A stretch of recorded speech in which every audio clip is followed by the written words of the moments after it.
Hello बच्चों, जैसा कि हम लोगों ने पिछले वाले लेक्चर में आईआर स्पेक्ट्रोस्कोपी स्टार्ट कर दिया था और उसके इक्वेशंस भी हमने कुछ डिराइव किए हुए थे। इक्वेशन 8 तक हमने कर दिया था, तो उसके आगे आज हम लोग पढ़ेंगे। और आज के लेक्चर में हम लोग जानेंगे एनहार्मोनिसिटी एंड आईआर स्पेक्ट्रा कैसा दिखता है और उस डिफरेंट स्ट्रेचिंग फ्रीक्वेंसी कैसे कैसे कहाँ से आते हैं। ओके।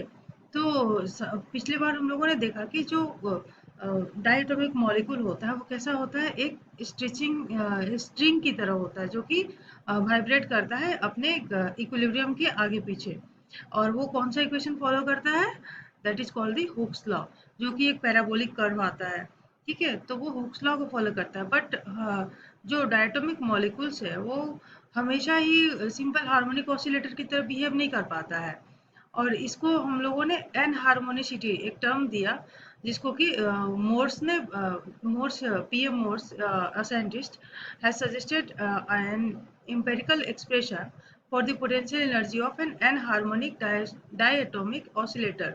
तो मोर्स ने क्या किया था कि एक इक्वेशन दिया जो कि बताया कि जो जब हमारा डायटोमिक मॉलिक्यूल हमेशा इक्विलिब्रियम की तरह नहीं बिहेव कर पैराबोला की तरह नहीं फॉलो करता है, इक्वेशन हुक्स लॉ को नहीं फॉलो करता है।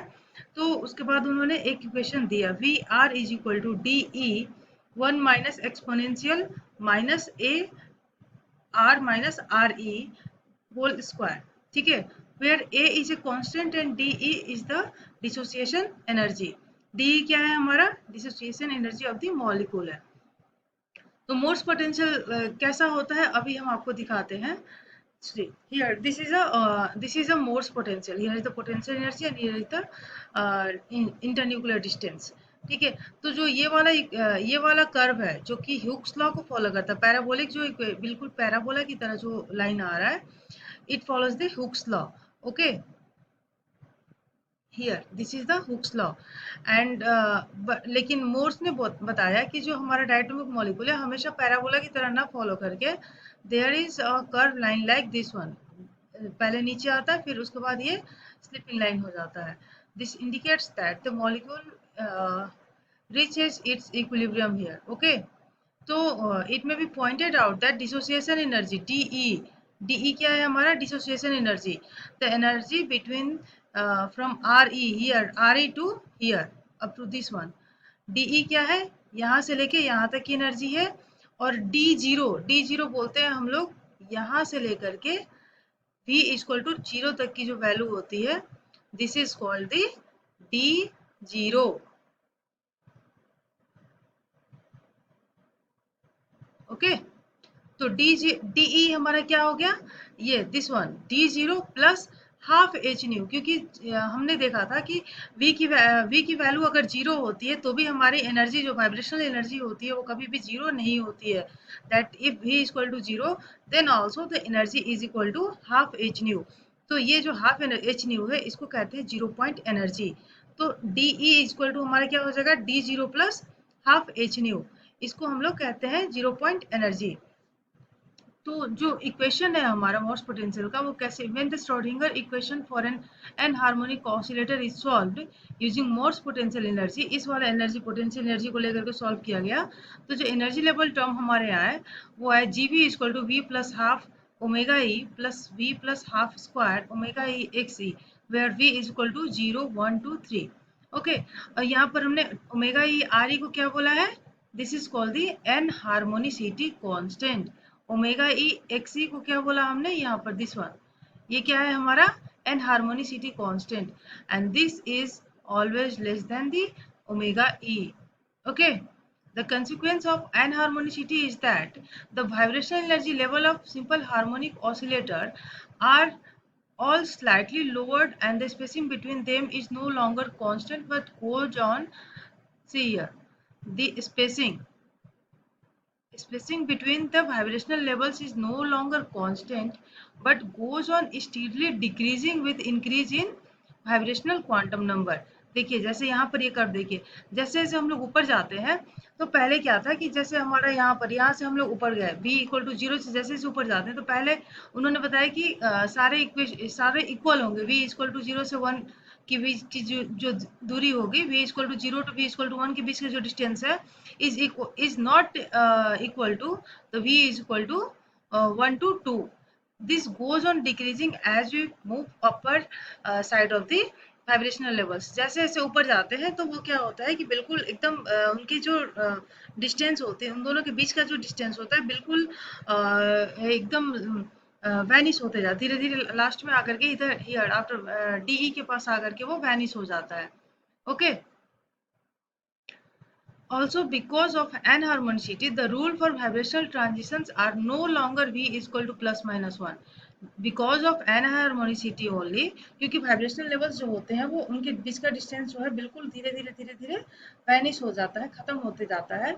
तो जो V equal to plus minus 1 की जो हमने बताया कि वाइब्रेशनल क्वांटम नंबर का जो सिलेक्शन रूल है वो V equal to plus minus 1 है, तो that is also not going to follow here.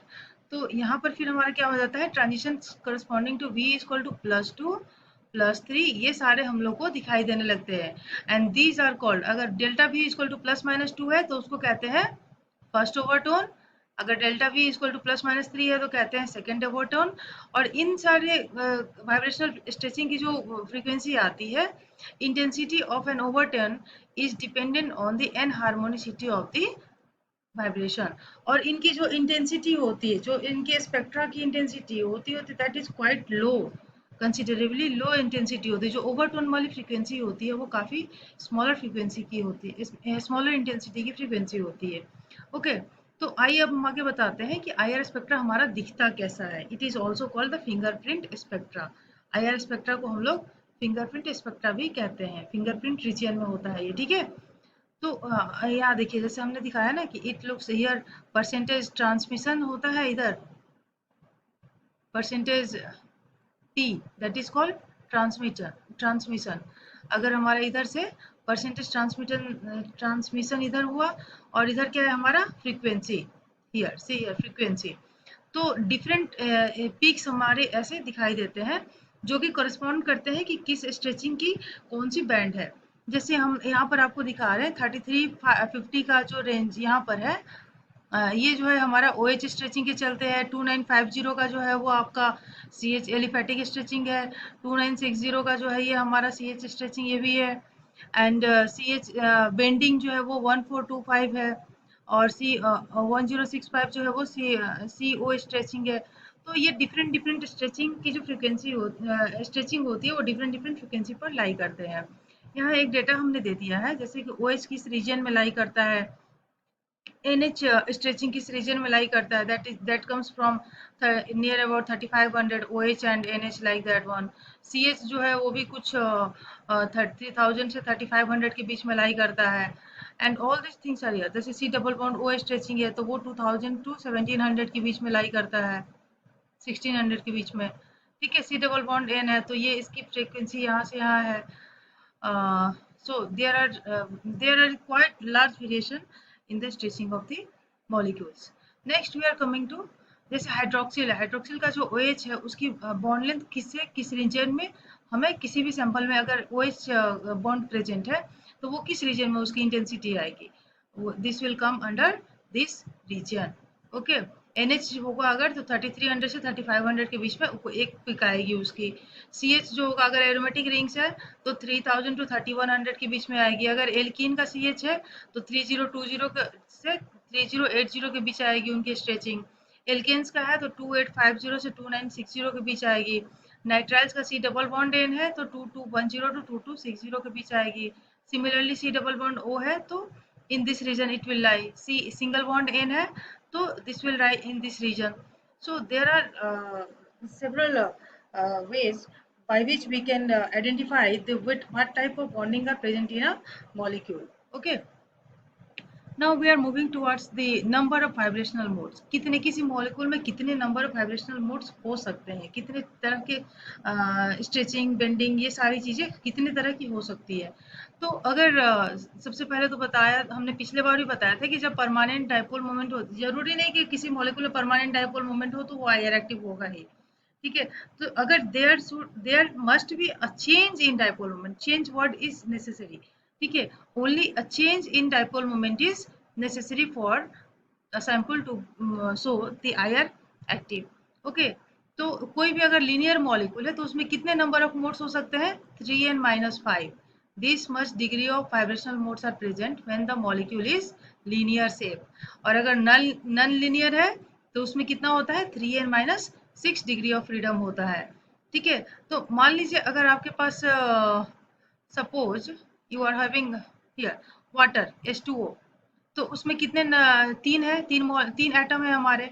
तो 3n- वाटर जो होता है हमारा वो एंगुलर शेप का होता है। वाटर जो होता है एंगुलर शेप का होता है, लीनियर नहीं होता है। तो उसमें कितने नंबर ऑफ मोड्स होंगे? 3n-6, 3 × 3 9 -6 equal to 3।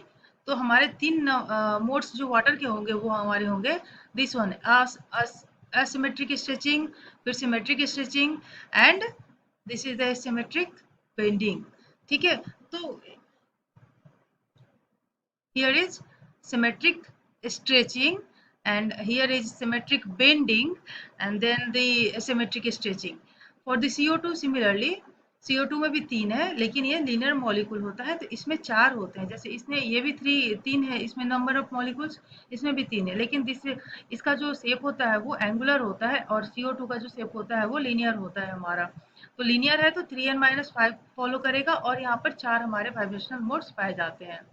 Similarly C2H2 जो है हमारा, इसमें भी चार vibrational modes, different modes are shown here, ये सारे पाए जाते हैं।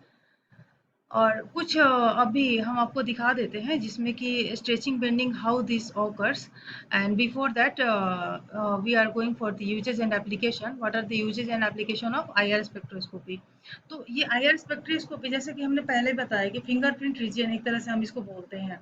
ठीक है, तो ये बहुत ही हमारे रिसर्च में इनऑर्गेनिक केमिस्ट्री या ऑर्गेनिक केमिस्ट्री के लिए, सबके लिए, किसी सैंपल को अगर हमें अननोन सैंपल को आइडेंटिफाई करना है तो IR spectroscopy is a very good tool through which we can find what type of bonding are present in a molecule, what atoms are present in that molecule.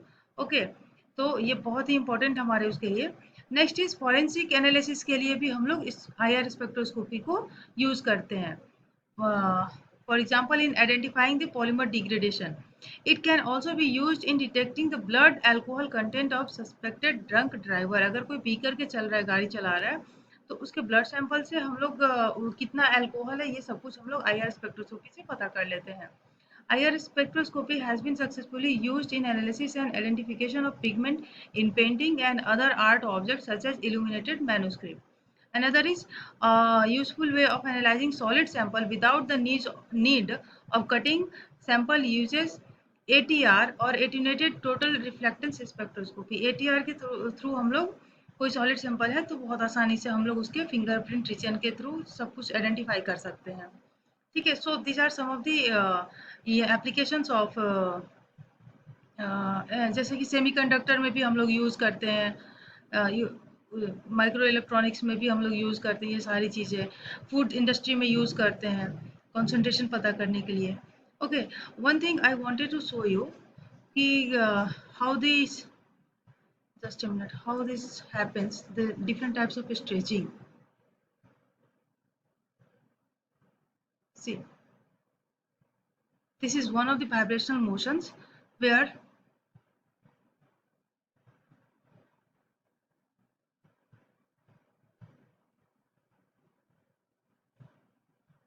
this is called wagging. Wagging means the both atoms are going up and down like this one. Okay, in this one, see here, it is called twisting। एक ऊपर और एक नीचे ऐसे ऐसे जाता है तो इसको कहते हैं ट्विस्टिंग। जो वैगिंग है वो दोनों ऊपर की तरफ जाता है, ट्विस्टिंग जो है वो एक ऊपर एक नीचे जाता है। Okay, another one is scissoring. Scissoring कैसे होता है? जैसे कोई सीजर जैसे हम लोग काटते हैं तो इस तरीके से जो हमारा वाइब्रेशन होता है, this is called the scissoring motion. Okay, तो बहुत सारे तरह के हमारे स्ट्रेचिंग फ्रीक्वेंसी, जैसे सिमेट्रिकल स्ट्रेचिंग। सिमेट्रिकल स्ट्रेचिंग में क्या है कि दोनों एटम जो है एक साथ बाहर जाएगा अंदर आएगा, बाहर जाएगा अंदर आएगा। लेकिन एसिमेट्रिक स्ट्रेचिंग में क्या होता है कि वो एक अंदर की तरफ आएगा एक बाहर की तरफ है, सी दिस वन।